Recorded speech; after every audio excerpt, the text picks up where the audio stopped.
گڑبڑ کہاں آتی ہے؟ جہاں آپ کو عقیدت ہو. عقیدت اس محبت کو کہتے ہیں جو کسی کی بزرگی کی وجہ سے ہو رہی ہو.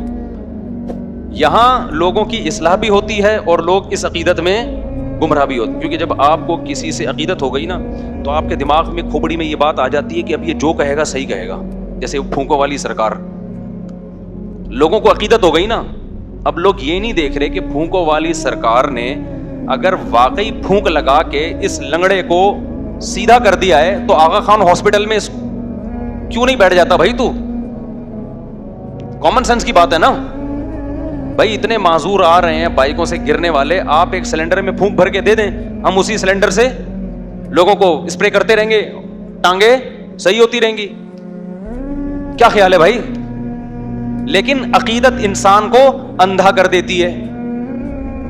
بس لوگوں نے فرض کر لیا پہنچی ہوئی سرکار ہے یہ, اب پہنچی بھی ہے تو جو مردی جھوٹ بولتی رہے سرکار, بکواس کرتی رہے, الو بناتی رہے, لوگ نہیں پیچھے ہٹنے والے.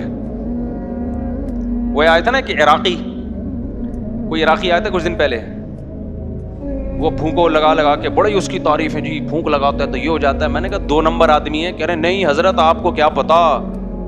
میں نے کہا بھائی کون سی کرامت کی قسم ہے؟ کرامت کا صدور کبھی کبھار کسی سے ہو جاتا ہے, وہ بھی بزرگ ہو. یہ تو آیا کرامت سینٹر کھولا ہوا ہے اس نے تو پورا, تو کرامت سینٹر کھول لیا اس نے بھائی پورا. تو اتنی کرامتیں تو قرآن میں اہل اللہ کی بیان نہیں ہوئی ہیں جی. ہر ایک کوئی ٹھیک کرتا جا رہا ہے اور جو مسئلہ ہو اس کا حل اس کے پاس موجود ہے. لیکن ہمارے بڑے بڑے لوگ متاثر تھے, اس کے بعد جب بھاگا ہے تو پتہ چلا کہ یہ بھی ڈرامہ تھا. تو یہ عقیدت ہے انسان کو کیا کر دیتی ہے؟ اندھا. اللہ کرے بیوی کو شوہر سے عقیدت ہو جائے, کیا خیال ہے؟ یہ نہیں ہوتی, پتہ نہیں کیا مسئلہ ہے. محبت تو کرتی, عقیدت نہیں. عقیدت کا مطلب کہ بھائی بس محبت ہے, میرے بچوں کا باپ ہے, زیادہ بزرگ نہیں مانتی اس کو. میری عقیدت میں پاگل ہو جائے کہ میرے بہت میاں بہت اچھے بچے کیا ہیں. بھائی محبت ہے مجھے, میرے بچوں کا باپ ہے, گیس بجلی کا بل دے دیتا ہے, بہت اچھا آدمی ہے. محبت ہے اس وجہ سے بیوہ نہیں ہونا چاہتی, طلاق بھی نہیں چاہتی. عقیدت نہیں ہوتی ہے. عقیدت کس سے ہوتی ہے؟ علماء سے, بزرگوں سے, مذہبی رہنماؤں سے. اب جس سے عقیدت ہو گئی وہ اگر ٹھیک ہے تو آپ اس سے عقیدت کی وجہ سے ٹھیک ہو جاؤ گے, اور جس سے عقیدت ہوئی ہے وہ اگر 2 نمبر ہے تو آپ اس سے عقیدت کی وجہ سے گمراہ ہو جاؤ گے. اس لیے عقیدت بہت محبت کر لو جس سے چاہو, اتنا بھی نہیں ہے کہ جس سے چاہو کرو, لیکن اس میں وہ اتنی خطرناک چیز نہیں ہے. عقیدت کرنے سے پہلے نا, کسی کو اچھا سمجھنے سے پہلے, اس کی بزرگی کا عقیدہ دل میں بٹھانے سے پہلے بہت دفعہ سوچو, پرکھو اس کو 20 طریقے سے. اسی وجہ سے ہم یہ کہتے ہیں کہ کسی کو بزرگ مان لینا, یا بزرگ مان لینے میں تو حرج نہیں ہے, بزرگ بنا لینا, کہ اس سے اصلاحی تعلق قائم کر لینا کہ آج سے میرے یہ پیر صاحب ہیں. لوگ کہتے ہیں نا مرشد پیر بنایا ہوا ہوتا ہے نا.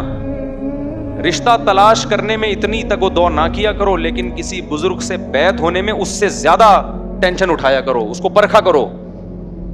سمجھتے ہو گیا نہیں سمجھتے؟ لوگ بیعت ہوتے ہیں نا, فلاں بزرگ کے ہاتھ پہ بیعت ہو گیا, اس سے اصلاح لے رہا ہوں, یہ بہت مبارک عمل ہے, اس کے بڑے فائدے ہوتے ہیں. لیکن یہ جب مبارک عمل ہے جب جس کے ہاتھ پہ بیعت ہو رہے ہو وہ 2 نمبر آدمی نہ ہو, وہ کیا ہو؟ وہ 1 نمبر, اس کے پاس علم بھی کامل ہو اور عمل بھی کامل ہو اور اصلاح کرنا بھی جانتا ہو اور سوسائٹی کا بھی علم ہو. 4 چیزیں اس زمانے میں کسی کو بزرگ بنانے کے لیے. 4 میں سے ایک شرط بھی مارکیٹ سے شارٹ ہوگی نا, وہ الٹا نقصان ہوگا آپ کو. میں پہلے مثال سے سمجھاتا ہوں, اصل ٹاپک کی طرف آ رہا ہوں, یہ بات بیچ میں آ گئی نا. دیکھو جب آپ کسی سے جسمانی علاج کراتے ہو, بزرگ کیا کہتے ہیں؟ جس سے روحانی علاج کرایا جائے. روحانی کا مطلب وہ جن چڑیل بھوت والا نہیں, وہ تو بزرگ ہوتے ہی نہیں ہے. اس کے لیے شرط ہے کہ بزرگ نہ ہو تو ہوگا وہ. روحانی کا مطلب یہ ہے کہ دل سے دنیا کی محبت نکل جائے, نیک اعمال کا شوق پیدا ہو جائے, گناہوں سے نفرت ہو جائے. کبھی گناہ اگر خدا نخواستہ ہو جائے تو توبہ کے بغیر سکون نہ ملے, صدقات و خیرات کا جذبہ پیدا ہو جائے, دولت کی محبت نکل جائے, شہرت کی محبت نکل جائے, دنیا کو مسافر خانہ سمجھنا شروع کر دے, جنت کی لالچ پیدا ہو جائے, جہنم کا خوف پیدا ہو جائے, سستی کاہلی جو عمل میں ہو رہی ہے وہ سستی چستی میں تبدیل ہو جائے.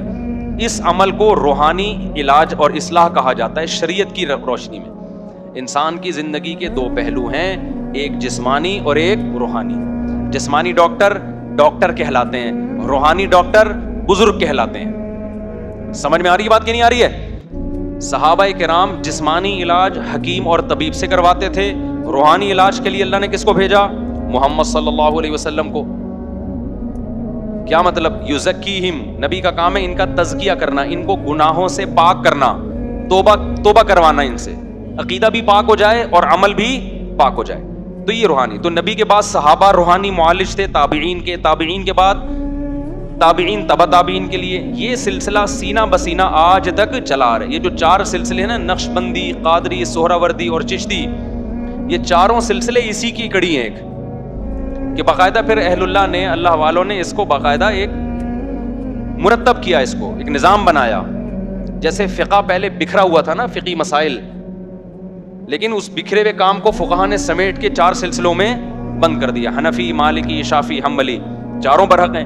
تو ایسے ہی جو اصلاح امت کا کام تھا نا، جس کو تصوف نام دیا جاتا ہے، یہ روحانی علاج کہا جاتا ہے، یہ بھی بکھرا ہوا تھا، تو یہ 4 سلسلوں میں کیا ہو گیا؟